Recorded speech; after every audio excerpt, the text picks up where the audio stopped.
Hello student, आज आपके सामने क्लास 9th का नेक्स्ट वीडियो एक्सोलेशन का लेकर आया हूँ। आप इसे ध्यान से सुनोगे। एक्सोलेशन एक्सोलेशन क्या है? जैसा कि पिछले वीडियो में आया था, एक्सोलेशन टर्म आया था जब एवरेज वेलोसिटी हम लोग पढ़ रहे थे उस समय। तो एक्सोलेशन क्या है? The rate at which the velocity of an object changes. The rate at which, देखो, the rate at which the velocity of an object changes is called acceleration of the object. The rate at which the velocity of an object क्या होगा? Changes. जिस rate पर किसी object का velocity क्या करता है? चेंज करता है, वो उसका क्या कहलाता है? एक्सेलरेशन कहलाता है। इसे डेफिनेशन में दिया हुआ है कि the rate at which the velocity of object changes.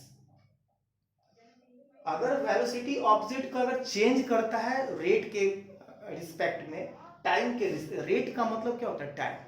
Time के रिस्पेक्ट में, तो वो आपको क्या कहलाता है? एक्सेलरेशन कहलाता है। इसको हम दूसरे वर्ड्स में कह सकते हैं। We can also say that the acceleration is the change in velocity per unit time. छोटा सा डेफिनेशन है। The acceleration is the change in velocity. Acceleration is a change in velocity per unit time. Velocity में जो changement होता है unit time में, वो आपका क्या कहलाता है? एक्सेलरेशन कहलाता है। अब देखो, यहाँ पे ध्यान से देखो, हमने लिखा है फॉर्मूला इसके लिए कि एक्सेलरेशन चेंज इन वेलोसिटी। अब हम चेंज इन वेलोसिटी लिखे हुए हैं, टाइम टेकन फॉर चेंज। तो चेंज होने में जो टाइम लिया वो, तो चेंज इन वेलोसिटी को हम लोग कभी कभी डेल्टा वी भी लिखते हैं। डेल्टा वी, डेल्टा का मतलब होता है चेंज, चेंज होना। डेल्टा का मतलब होता है, ये चेंज का मतलब क्या होता है? डेल्टा। तो डेल्टा वी और टी, तो जो डेल्टा वी का मतलब होता है फाइनल वेलोसिटी से इनिशियल वेलोसिटी को आपको सब्ट्रैक्ट कर देना है। मतलब difference between final velocity and initial velocity, उसको हम लोग चेंजमेंट भी बोलते हैं और उसको डेल्टा से डिनोट करते हैं। तो final velocity minus initial velocity by time taken. Change का मतलब ही हो जाता है वेलोसिटी में चेंज का मतलब फाइनल वेलोसिटी में से इनिशियल वेलोसिटी को सब्ट्रैक्ट करना है। टाइम टेकन वहां डिनोमिनेटर में होगा। अब हम एक्सेलरेशन को ए से डिनोट किए हैं, फाइनल वेलोसिटी को v से और इनिशियल वेलोसिटी को u से और टाइम टेकन को t से। यहाँ पे सारा मेंशन है, ठीक है। तो अब इस चीज को यानी एक्सेलरेशन का एक फार्मूला हो गया कि चेंज इन वेलोसिटी यानी final velocity minus initial velocity divide by time t। तो इससे अगर सॉल्व करते, इस चीज को सॉल्व करोगे तो v is equal to u plus at आता है। आप इस चीज को सॉल्व करोगे तो t इधर जाके मल्टीप्लाई होगा तो क्या होगा? 80 होगा। उधर नहीं, देखो इधर नहीं दिख रहा होगा। अब क्या हो जाएगा? 80 होगा। t जाके इधर मल्टीप्लाई होगा 80, उधर से बचाएगा क्या होगा? v माइनस यू, और u इधर माइनस में इधर आएगा तो क्या होगा? प्लस में हो जाएगा। यानी u प्लस 80 इधर से हो जाएगा v, यानी इसी चीज को v is equal to u plus 80 लिख सकते हैं। ठीक है, ये मोशन के इक्वेशन का फार्मूला हो गया, ठीक है। तो v is equal to u plus t, हम 80। अब हम लोग के एक्सेलरेशन का मेन ये फार्मूला आपका है, इसी पे न्यूमेरिकल्स भी बनेगा, आप इसको ध्यान रखोगे। अब आते हैं the SI unit of acceleration is metre per second square. SI unit of metre per second square होगा। इसका एसआई यूनिट क्या होगा? Metre per second square. देखो क्या होता है SI unit metre per second क्यों होता है? वेलोसिटी का यूनिट क्या होता है? Metre per second. इनिशियल हो या फाइनल हो, मीटर पर सेकेंड ही तो होगा।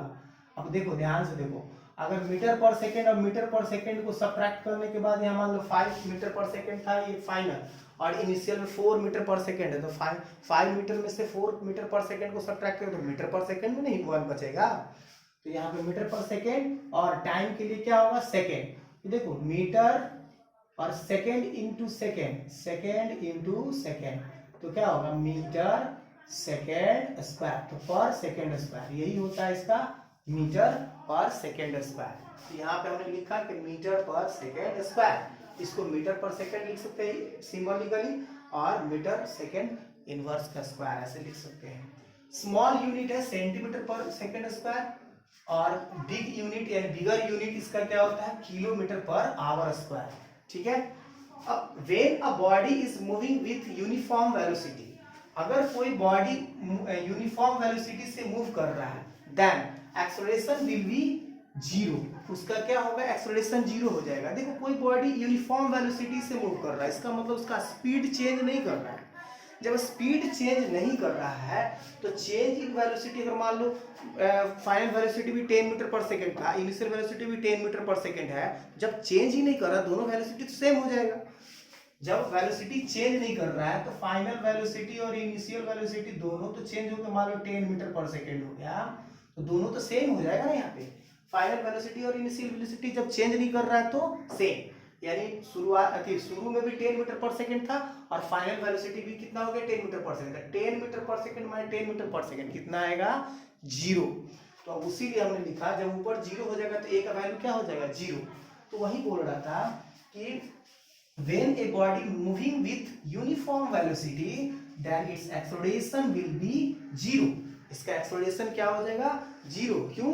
क्योंकि then the change in velocity v minus u is zero, क्योंकि इसका वेलोसिटी जो होगा चेंज इन वेलोसिटी इसका क्या होता है जीरो हो जाता है।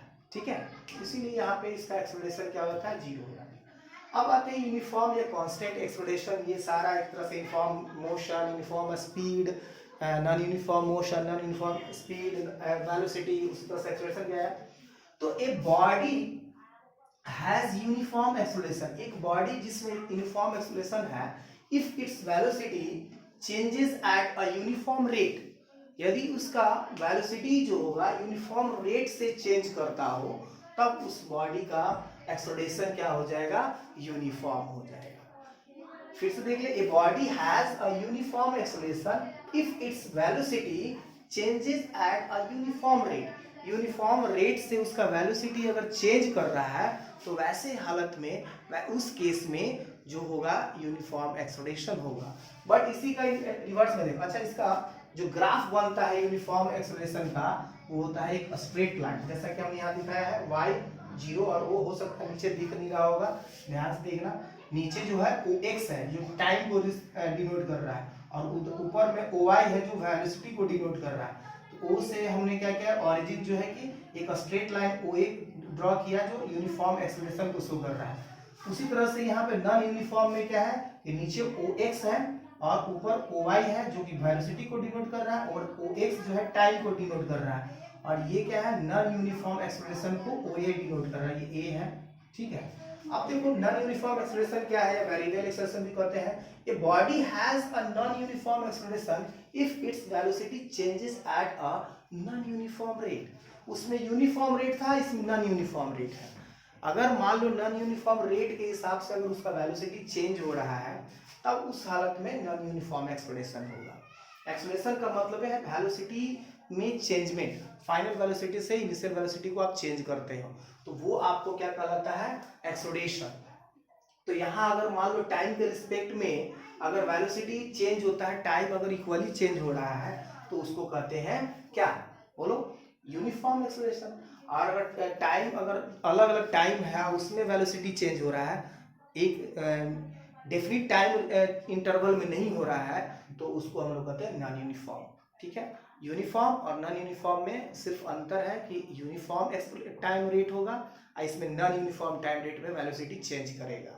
ठीक है, मान लो 2-2 मिनट पे चेंज हो रहा है तो ये यूनिफॉर्म में आएगा। अब 2 मिनट कभी 3 मिनट कभी 4 मिनट ऐसे अलग अलग टाइम में अगर चेंज होता है वेलोसिटी तो वो नॉन यूनिफॉर्म वेरिएबल एक्सेलरेशन कहलाता है। ठीक है, तो आप इस चीज को समझोगे। नेक्स्ट वीडियो में हम लोग कुछ अगला टॉपिक रिटार्डेशन या उससे बेस्ड कुछ न्यूमेरिकल ये सब जो बड़े हैं उससे बेस्ड आएगा। आप इसको अच्छे से बार बार समझने की कोशिश करो, ध्यान दो, सुनोगे बात को तो जरूर समझ में आएगा। ठीक है, मिलते हैं नेक्स्ट वीडियो में। Okay, bye.